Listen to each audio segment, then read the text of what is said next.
I think it's time we share with them. I mean, we shared our first ghost walk. Right. We share with them our first ghost hunt. Sounds like a good Got idea. us started in this whole crazy stuff, right? Yeah, that sounds like a great idea. Let's do that.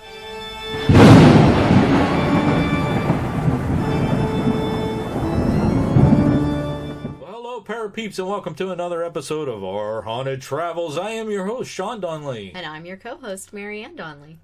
Today, we are going to share with you a location that's near and dear to our heart, St. Augustine Lighthouse.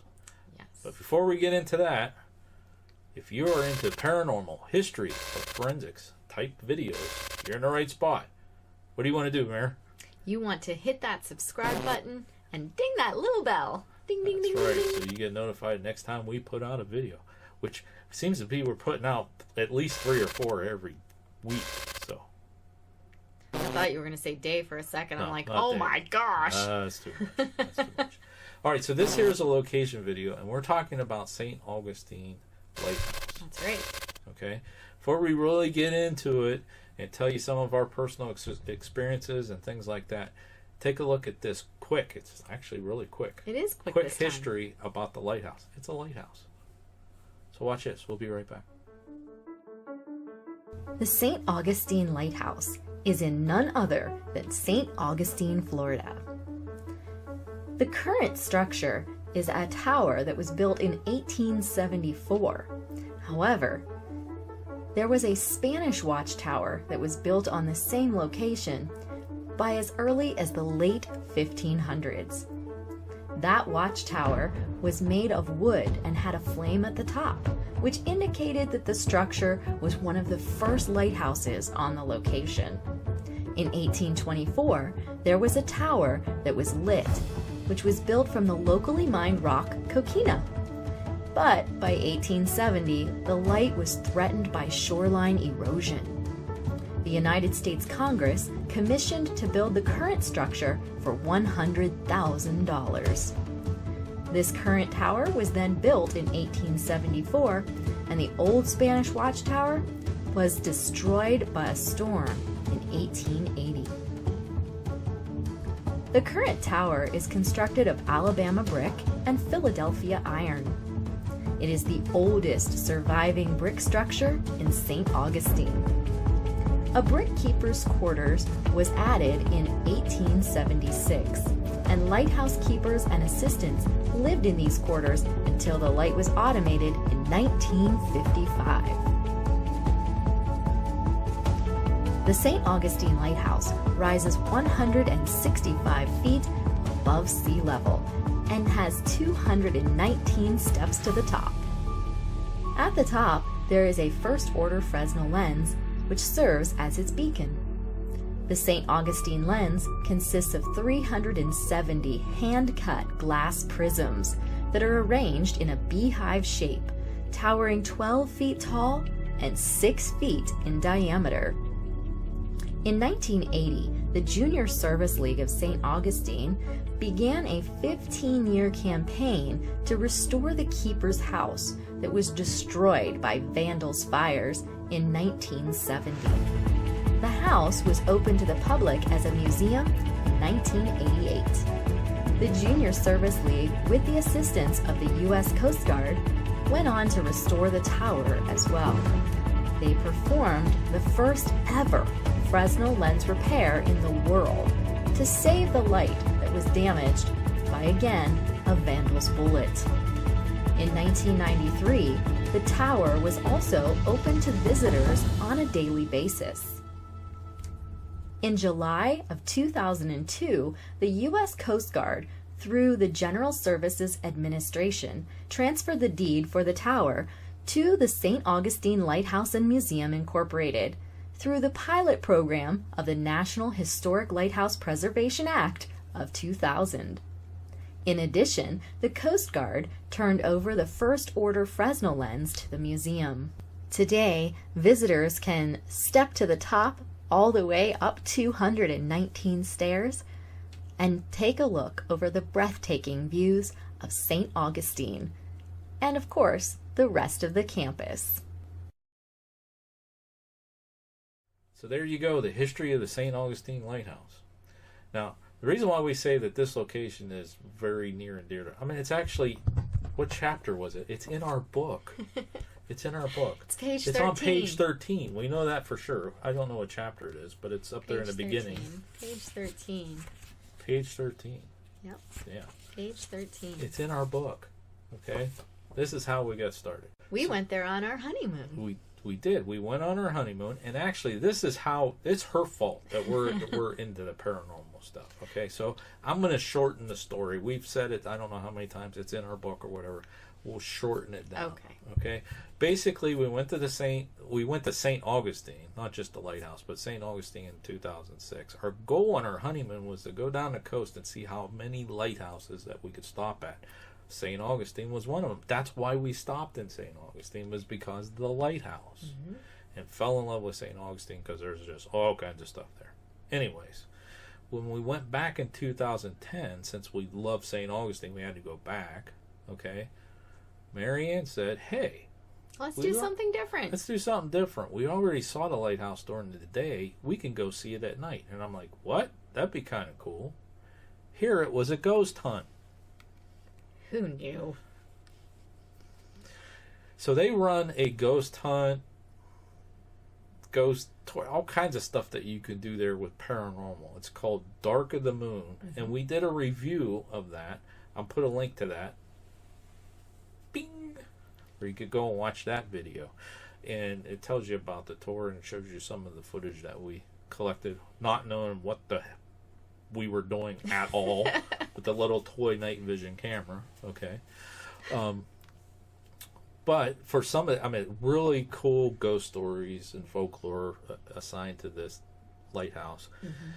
Did a video of that, came out on Tuesday. Put a link to that here if you didn't catch it. Ding! He just likes putting his arm behind my head. That's right. So this is, we got hooked. I got hooked.